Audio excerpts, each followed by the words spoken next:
We don't even have causes anymore. We don't actually have any sort of campaigns for this country.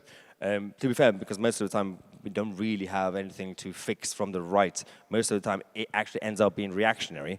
But there's nothing wrong with it. We can still fight things that start as a reactionary thing. But for example, the lockdown days, why? Where were the conservatives and the libertarian conservatives? Where were they when it came to the protesting of the lockdown stuff? It ends up being they more libertarians, or left-wing libertarians, or right-wing libertarians, they were just doing it. And you don't have to go out there on the streets and burn stuff. No, you don't have to be not the French.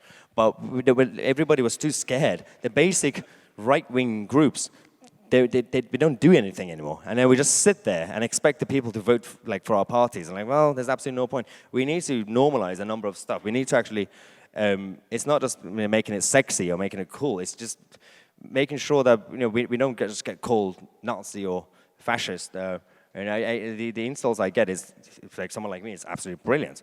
But I get called, the way I get called a fascist or Nazi, for example, saying, yeah, we should control the borders. So when I started talking about the border stuff, I was like, okay, I might have to just say that because I will get banned on Twitter. Then I realized, you know what, F it, I'm just going to go all out, tell the truth.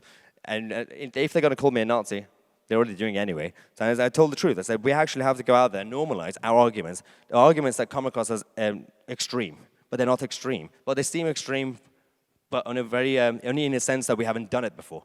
So for example, Margaret Thatcher in 78, 79, when she was getting ready for the election, she was interviewed, and they were saying, oh, your stuff is radical. And she was saying, well, it's basically what people are thinking already.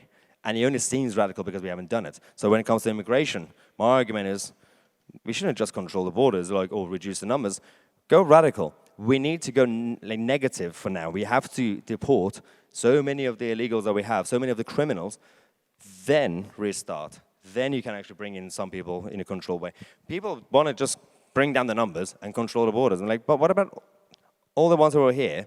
And you want to go towards a cashless society, but then they're still going out there with the cash in hand, drug money and everything else. I'm like, you do realize you need to get rid of these people because then they're not actually contributing to society. They're not even British. They're just literally foreign criminals who are here temporarily until you kick them out and they're going to find a new country.